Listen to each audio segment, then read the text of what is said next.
Hey, good girls. It's SJ here with my co-host Kay, back for, I don't know, what is this, the third installment of Good Girls Give Bad Sex Advice? And I feel like the sex advice has gotten consistently better. Yes, the sex advice has gotten better. The good girls have gotten better. So yes. let's just jump in. Kay, you've got some Reddit questions for us to handle here. Okay, so Adventurous P, who appears to be a male, I'm guessing the P is for penis. PEA, the vegetable. Oh, okay. Yes, he's an adventurous P. I thought it was cute. So he says that him and his girlfriend try a lot of things and they're both very open-minded. She has repeatedly asked him to start having sex with her while she is still sleeping. Her fantasy is to wake up with him already inside her. So he doesn't know how to do that. He would probably have to lubricate because he doesn't think that she will be wet in this chosen moment. How do I get inside without prematurely waking her up? Does anybody have any experience with this? Oh, I don't have experience with this. Has this been a fantasy of yours? It has not been a fantasy of mine, but occasionally Mr. K in the middle of the night tries to start things. So it hasn't been a fantasy, but it has been a thing that he's been like, oh, come on, are you interested? And it's like 3 a.m. and I'm sleeping. Yeah, And like if your partner wakes up like they were just having a sexy dream. But I feel like it's very, I mean, no harm in asking, right? But I feel like it's very hard to sync that up unless they happen to wake you up when you were also in the middle of a sexy dream, that the chances of success are low. But I appreciate the effort. What I think is tricky is that she has expressed that she does not wish to be woken up and checked in with first if this is like one of those times when you're waking up feeling horny. But she knows herself. Here's what I think. I do have advice for the adventurous P. I think that he needs to see when she actually wakes up in the morning. So when would be the closest time to it and a time that she is okay waking up and make sure that she gets her 8 to 9 hours of sleep. So I think that this is a Saturday or Sunday morning situation. Yes, for sure. And yes, lubricate himself beforehand and then. Because I think that there's a couple different dangers here. Waking her up before she's actually ready, in which case your body is going to tell you to continue sleeping. He has to be like an alarm clock. Perfectly timed alarm clock. I do think he needs to sleep with an alarm clock that's going to wake him up and not her. So whether it's his phone right next to her head or something. I also feel like they could experiment with this by him waking her up by going down on her so she's still woken up with a sexy surprise. But it seems a lot easier with her consent to wake her up by going down on her than sliding your dick in. Also, I think that he needs to accept that she will be prematurely woken up. That is not possible. And it's not like she wants him to have sex with her sleeping self. Right, obviously she wants to be woken up by the act. I don't think that she's imagining that she's going to be sleeping through the whole thing and wants to be her fantasy is sleep rape. So I have been in the flip side of that scenario of a guy wanting to be woken up, but I feel like that is easier logistically to do because guys do just have a boner in the morning.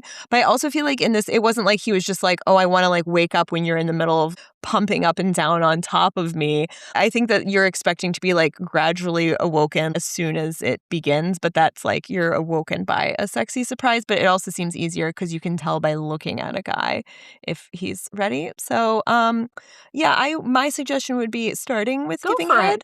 And see how she likes that and how that works out, because that just seems easier to do. And if she's like, oh no, I want you to just shove it right in there. Try for it on some weekend morning. If it's her idea, she's into it. Yeah, I would be more worried if it was the other thing. If it was the man being like, hey, baby, I really want to wake you up with my dick. And if she wasn't into it, I'd be like, no, we're not doing this. But if this is her fantasy. And, if she actually stays asleep, then maybe walk away and jack off in the bathroom and tell her, hey, I tried. Yeah. Yeah. But I mean, because the worst thing is that you try to slide it in and it's just not lubricated enough and you or you wake her up with a slightly uncomfortable situation and then she realizes that maybe her fantasy is just going to be a little logistically difficult and you tried. Good. So this is one that I feel might not be real, but I guess it has to be because it's so odd. So she digs Boston. How do I, 32-year-old female, tell my fiancé, male 31, that he cannot satisfy my fetish and I want to discuss getting my needs met elsewhere? Okay, so what is her fetish? her fetish is cum play. It is like cum getting rubbed on her, getting like, cummed in different places, all that. Mm-hmm. And he cannot cum. She has made him ejaculate about 5 to 6 Like times. nothing comes out? Yes. Well, no, I think that he just literally does not come. Like in the 2 years that they've been together, he can achieve an orgasm on his own with little or no difficulties when masturbating. They have full and satisfying sex life otherwise, and he's a great partner. They've discussed this at length. He has been willing to try different things, change some behaviors, such as not masturbating or watching porn. Specifically, so when he's on his own, he comes and it's normal and like there is ejaculate, but he's just not. He just doesn't come a lot, which I now find this all very interesting because it's almost this reverse side that usually women go with. Yeah. Where like, wait, but like why? Why isn't he coming with you? There feels like there's some other issues that they need to work out beyond just the fact that I just feel like it's more of a cruel twist of fate that like of all the people in the world that could be paired with a guy who can like get it up but can't come, that he has been paired with the one person in the world who is, I mean, there's more than one, but whatever. They're not a huge community, the cum play people. So that does seem like a cruel twist of fate that I mean, I feel like for most women that wouldn't be an issue because it's as long as you're doing the different activities and like he's interested in her pleasure and she's doing things that give him pleasure, whether or not there's an orgasm is usually not a critical factor in it. So this does seem unfortunate. Yes. Almost too odd to be true, but let's go with it. I'm really into cum and cum play, like really all about it. I want to talk about it, play with it, be degraded and praised about it. You get the point. Oh, this is like when I was making fun of the Jessica Kane book a couple episodes ago, and the girl who was a virgin, and she's like, oh, I'm so interested in cum. I can't wait to have a sticky surprise in my mouth and taste it. And I'm like, nobody's ever thought that. But here I am, wrong again. Every time I try to make generalizations about things that people enjoy or don't enjoy, I'm always proven wrong. She digs Boston, comes out, and she likes to cum a lot. I just think that it's all interesting because I also wonder if this comes from being with a guy who is not coming, that is making her like put coming up on a pedestal. That it does fetishize it because it's this like forbidden fruit that she can never taste. Well, because also just think about it, like when a guy comes, most guys are like, okay, I am now done with sex. They're not like, oh yeah, I'm gonna start like degrading you and like really continue on and, like, with this body painting you with my cum. Yeah, like maybe they want it somewhere, but that's like in the moment that they're coming, they want it somewhere. They don't want to sit and be like, now let me like draw a little heart. I do feel like, how long have they been in a relationship? Are they they're engaged. Okay. I mean, they seem like they're very close. Like he's her best friend. They've talked about this a lot. They've also talked about being in open relationships, and he's not necessarily against that. She just thinks it's a very intimate part of the sexual experience, and she's asking him to let her experience it with somebody else, and that she cannot be fully satisfied without it. I do feel like before they get married, since he's not close to the idea of an open relationship, that she gets a hall pass for like a couple weeks or something so that she can experiment with it and then she can decide what to do next. Because yeah, maybe she just needs to have that experience, or she might find that like she gets everything she needs out of the relationship with him except for her cum, and then maybe she does want to have a long-term arrangement where they are like in a like serious partnered relationship, but she gets this one thing on the side. So I feel like if he's not opposed to it, why not just go to him and be like, hey, I just want to have a month or so to try some different things so that I can figure out like... So I think she needs to get this out of her system because I don't know. I don't mean that in like she needs to get out of her system and get over it.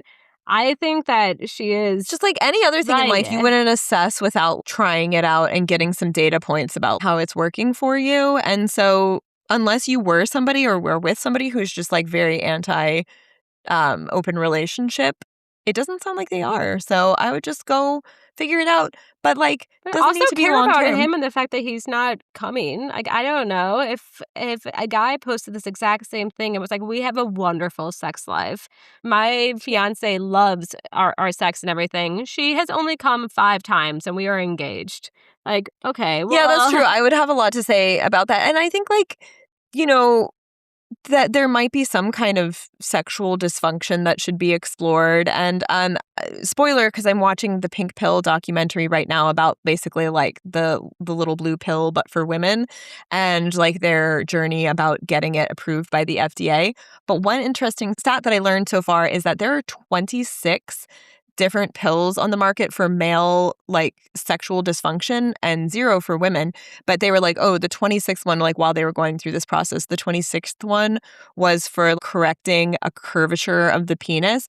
So like, girl, there is something out there for every kind of male dysfunction. Keep that like curve, this though, is dude. this is Your studied. Little boomerang penis. Yeah. Right. Well, and like, because a lot of the stuff with the pink pill was they were like, oh, well, like if women do have sexual dysfunction, like it's a lot of factors. Maybe they just need therapy. Maybe they just need to relax, blah, blah, blah. And then their point was like, okay, well, there's a pill for men who have a fucking curvature of the penis. And like, there are other ways to like correct that or just roll with it. And yet here we are, there's a pill for it. So it is helpful sometimes to like flip the gender roles and think like, yeah, if a relationship, like a woman were having trouble achieving orgasm with her partner, but like is able to achieve an orgasm on her own, then I'd be like, y'all should talk to somebody.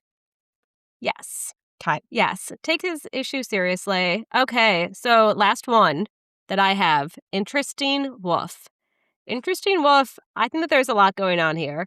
I love my boyfriend and I would do anything to please him while still maintaining my boundaries, which he respects, but he is always horny, and I don't actually think he respects him. I'll get into that. Due to his ADHD medication, and my sex drive just doesn't work like that. He does a pretty good job of letting me get in the mood with foreplay, but when I end up not feeling part of the way into penetration. So she says I'm not into vanilla sex. I actually think that she means I'm into vanilla sex. But when I tell him to be gentle with me and to take his time, she can actively see when his mind slips. And then all of a sudden there's like thrusting, biting, and sucking is going to get a lot more aggressive. She's had the conversation with him multiple times and it's gotten better. But whenever she tries to show him how hard he's biting or that his thrusting is hitting the cervix, which doesn't feel good, he doesn't seem to fully understand that he needs to do less of it. There have been times when I've directed him to what feels good during it, and he still finds a way to go right back to what they just talked about doing.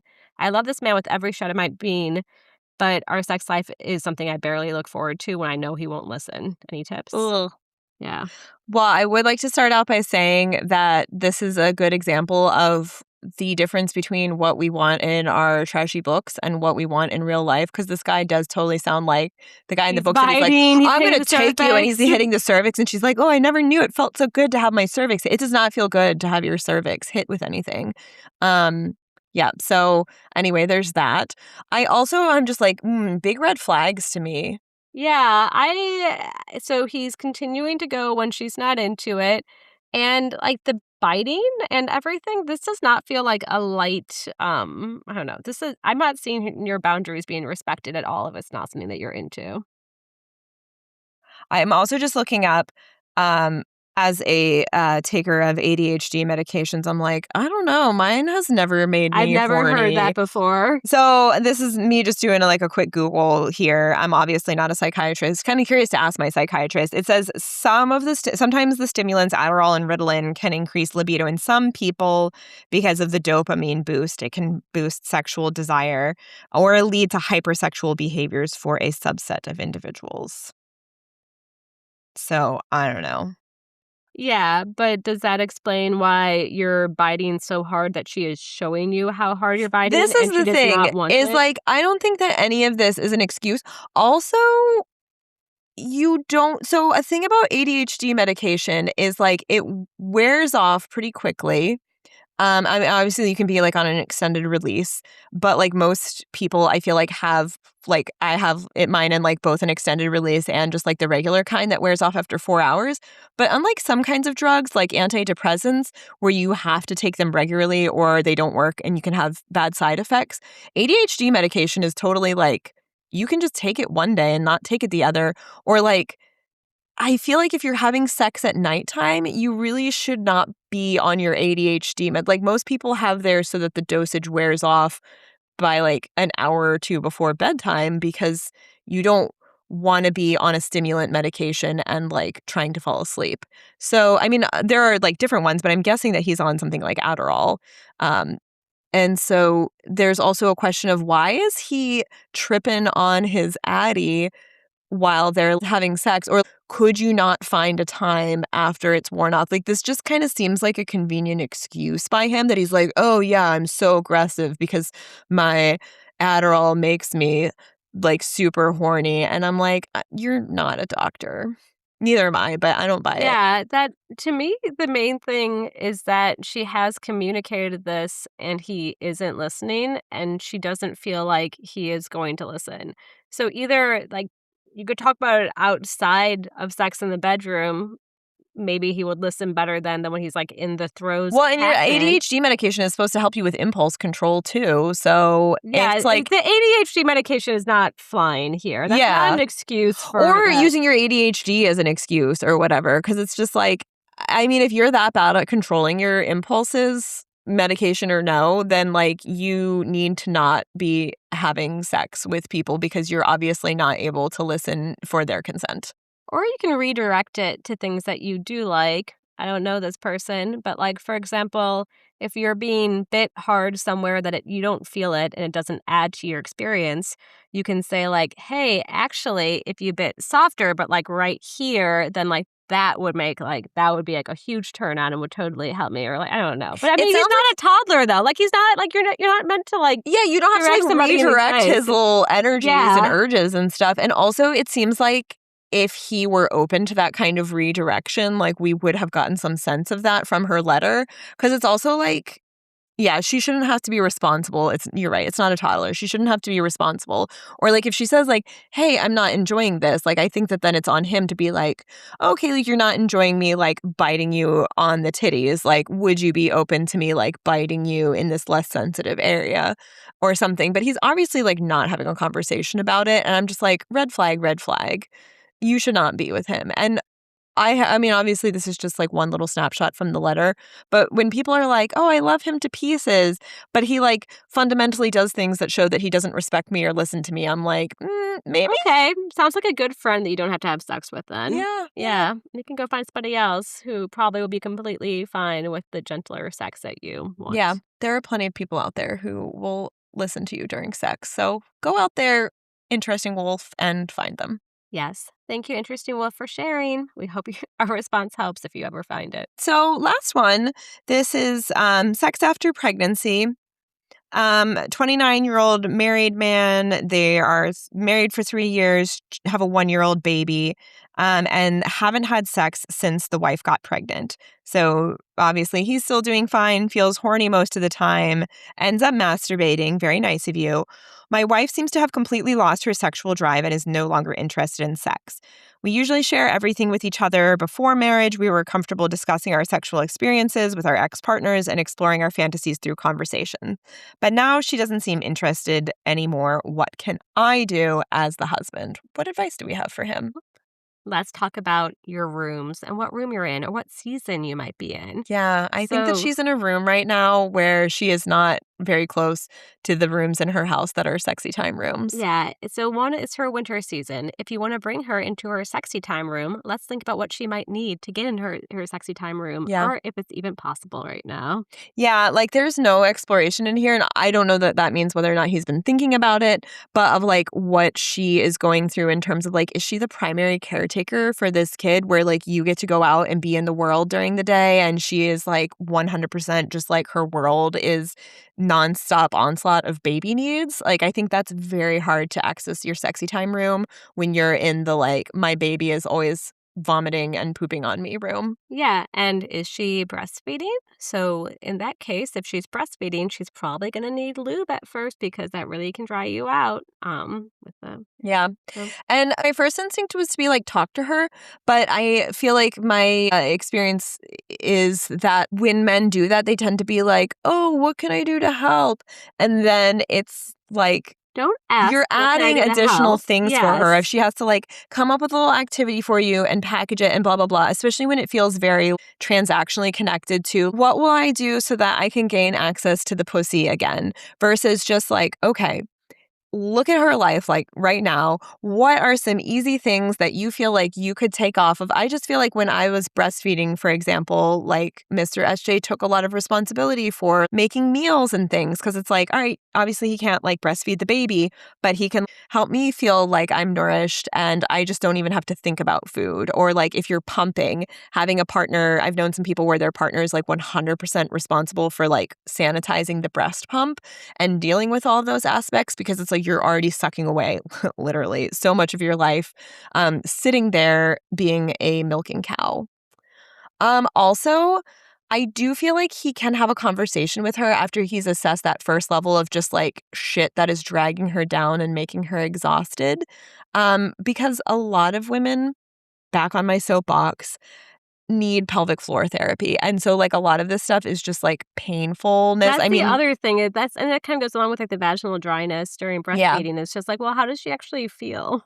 Yeah, it's like and I'm not clear here because he says like, oh, we used to like discuss stuff a lot and she's not interested anymore. But I'm like, I don't know how he's approaching the conversation, especially if he is just like, what can we do so that I can have sex again? I'm horny. Instead of like, what do you need right now as a human being to like feel whole and healthy again? And then as a happy side effect, she will eventually want to have sex with you again. And so I would be very cautious about approaching that through a lens of like, what can I do to get you to sleep with me? But at the same time, I do think that you need to have a conversation with her because it can be multifaceted in terms of like being physically exhausted, being touched out, being overwhelmed by all of your responsibilities, not feeling like you have a partner, not feeling like your body's your own. Like it can be so many things, but women need to be able to rely on their partners to take some of that load off of them, but also to figure out what needs to be taken off and not have to be like, oh, here, I made you like a little chart of things. Yes. And I don't know. I guess I didn't really think about it, but if penetration just isn't going to work for her right now because her vagina is still feeling in pain and Yeah. stuff, you can stay outside of the vagina and still achieve a lot. Yeah. And that's like, again, I think like when his outcome is just like, oh, when can I get my dick back inside of you? Yeah. If you think outside the box, the vagina box, to like, how can we have like a pretty good sexual session that doesn't maybe involve penetration? Like, or like intimacy. Like I think like building intimacy first before getting to sexy time. Like sexy time is like the level above intimacy time. And so if you are just like the gap is currently that you're very much like feeling like roommates and she's very focused on the baby, like that's a thing I hear men like kind of in their feelings about. But I think that the bridge between that is just like intimacy and cuddling together on the couch, like giving her a back rub, just those sense of like things that will make her feel sensual and just like getting back in touch with her body, which I think that a number one thing that men do not get is the sensation that women have of their body not being their own and that like it's awful. It's somebody else's body, like, especially if you're breastfeeding, because then it's like you don't leave that behind when the baby comes out of you. I mean, and even if you're not breastfeeding, like, obviously it takes a real sense of time till your body feels like your own again and it's working in the way. And in a certain sense, like, after you've had kids, like, your body's never the same. And, like, in some ways, I like my body more and I feel like I pay more attention or I, like, value being able to do things like lift weights and stuff more because I had the experience of not having my body be my own. So now I'm like, I treat it with a little bit more respect, but it's like, you're never going to go back to that feeling. So I think that that's one that men can't fully understand because you can never put yourself in a woman's shoes like that. So being respectful and mindful of that sounds like a really good, important thing for ambitious winner 9654. Yes. Soon you will enter into your spring session again, and then maybe it'll be winter for a while. Just to be conscious Especially of if you it. have a second kid. But I do think that, like, in our Longer winter relationship, after the second. we learned more stuff the second time around, and I learned how to be more of an advocate for, like, no, I need you to do this part of it for me. But I think also my partner learned more of what it was like for me. And also you have more of a sense of like eventually, yeah, like that spring season does return. But I also feel like I didn't really feel a lot of rebound and sexual desire until I knew I was done having, like, even though we had 3.5 years between kids. So, like, in a certain sense, I was, like, fully recovered physically from the pregnancy and was done breastfeeding for a while before we had our second. I think, like, just in the back of my mind, my body was in that phase where that's a part of what it exists for. And when I knew I was done having kids and I was done breastfeeding, like, that kind of opened a different season for me of, like, okay, that is all behind me. And now, like, anything I do for my body is, like, just for me. So, sometimes you just gotta give it a little time. Yes, absolutely. Well, another episode of So-So Sex Advice from Good Girls SJ and K. We've upgraded from bad sex advice to So-So sex advice. Someday, from the Good Girls. Yeah, in years we might reach excellent. Well, thank you for listening, everybody. Have a good day.